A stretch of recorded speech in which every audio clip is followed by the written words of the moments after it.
Hi, I'm Daniel Martin. I'm the marketing manager here at Cassie Infrared. Today I'm going to do a quick walkthrough with you and show you all of our upgrades that we've made on this Cassie Patriot. This version right here is a 3-ton Cassie Patriot. This is mounted to a Kenworth T280 chassis. It's a very robust chassis, 300 horsepower motor. It's got the PACCAR engine in there. It's got an Allison 2500 transmission. So that thing is going to last a long time and many, many miles. Up front, we have our optional Trevor toolbox. It's a great stainless steel toolbox you see up there in the front. You can keep all your tools in there, your torch, hard hats, everything, and it's lockable too, so you don't have to worry about, safety or leaving it out at night. Here's where we have our infrared reclaimer. So this is our 3-ton hot box. These doors are fully insulated. So you have this latch here to take them off. The doors are fully insulated. The shovel doors are insulated to retain that heat. And you'll see they come up nice and easy and have this guillotine style edge right here. That way you make sure you can actually keep your hot mix in your hot box while you're doing it. We found that this height is really, really exceptional for being able to pull your wheelbarrow up right here and just put in a few scoops of hot mix. We're not using full wheelbarrows at a time typically. So this is a great height for it. You're not bending over, you're not reaching up. Under here we have our 32,000 BTU infrared burner. It's actually going to be what heats our reclaimer. And we have one of these on each side. This is infrared technology as well. It runs off the same propane. It runs out of its own regulators. And this auto lights. And it also cycles your temperature. So it'll go 9 minutes on, 3 minutes off. And from the factory, we set them at 325 degrees Fahrenheit. You have 5 100-pound vapor draw cylinders. So that's very important too. So the vapor draw actually allows you to burn a lot cleaner and a lot more efficiently than the liquid draw. So also what's great about this is you can fill them pretty much anywhere. So you don't have to go find a specific place that'll fill the liquid propane draw for you. Plus you don't have to worry about the icing over down here. If you are running in sub-zero temperatures, you can have some icing up effects. But in a normal day, when you're going to be out doing asphalt patching, you should have no trouble with these. We have our anti-slip grip deck here as well. And inside we have our 4 6-volt batteries. So they're deep cycle marine batteries. That should provide you enough charge for all day. You have your master disconnect on this side. On the opposite side, you have your truck charging circuit, so you can keep your battery charged with your truck. One of the things we're really, really proud of here is we've updated to all digital CAN bus control. So it's kind of maybe a little bit difficult to see on video, but the default screen is going to tell you your reclaimer temperatures, your voltage, and then by simply clicking on the blower button, we can turn on our blower. Here we can turn on our roadside blower, here we can turn on our curbside blower, and you hear them kick on right there.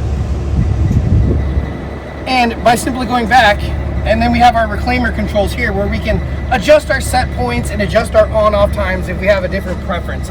We do recommend that you do have a cycle time going on there. Usually what we recommend again is 9 minutes on, 3 minutes off. That is completely up to your preferences though. But with this, we've simplified all of the controls. So you don't have any more iDeck timers. You don't have weird relays that you have to deal with. And everything is very, very simple and very, very robust. This screen is also, weatherproof and all that, so you don't have to worry about it getting wet. And we also provide a locking box, so you can make sure when you have this parked in the street, so nobody's coming up and just pressing buttons on you. We have our onboard battery charger. Our onboard battery charger here, where you just plug it into any regular 110 volt outlet, and you can charge your truck overnight. We also have our light bar switch right here. That's for our work lights in the back. Now, the traffic arrow, the arrow board that's on the top right there, is actually controlled from inside the cab.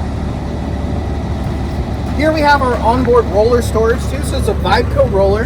You can either use a Vibeco or you can use a whacker plate or whatever you're comfortable with. We do like these Vibeco rollers. They put down about 700 pounds of compaction force. It's pretty mighty for a small package. Now, before I go to move it here too, and this is how you just move your compactor lift. It's just a momentary switch up and down, and you can just drop it right down.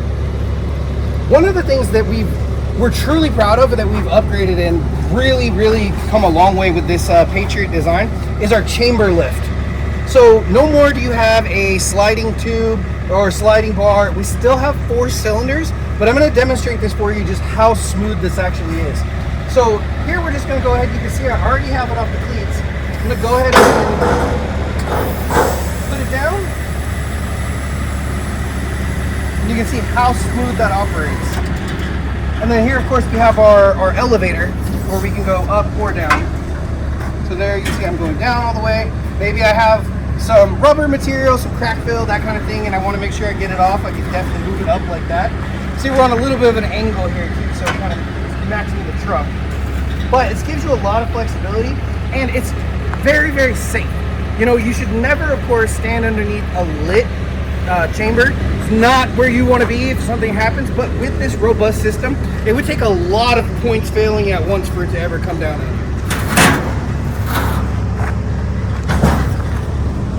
So you see here how easy it is to lift that up, and then you'll notice too it does slow down for you, just for the extra safety. Make sure you're timing it against the back. And then, whereas before we had, you know, a safety chain that was on here holding everything in, you'll see we have this built-in that is super robust. When you're driving down the freeway, you don't have to worry about that chamber going anywhere on you. When we come to the infrared heater itself, so we've made this design more robust. We've actually making it out of 3 pieces of thicker aluminum now, where we're hot bolting it here, the centerpiece to the 2 end pieces. What that's doing is it's making this a lot more rigid. We all know when this thing heats and cools and heats and cools, it expands and contracts. So we're giving it the areas to contract without warping. Also with our converters, the top ones are loose. That's exactly how they should be. And they're loose because what's happening is they're going to be heating and contracting. We don't want to blow out these center bolts right here.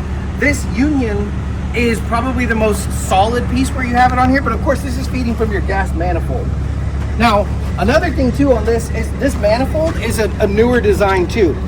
It used to be 1 piece that went all the way around. We now have 2 manifolds, 1 feeding each blower motor. And we put these drain holes in here too. So say it's out in the rain overnight and it fills with water. You have a really easy way to just pop these out, turn on the blowers, and it'll flush the water right out. When it comes to the blowers themselves too, we've also upgraded it using the CAN bus digital controls.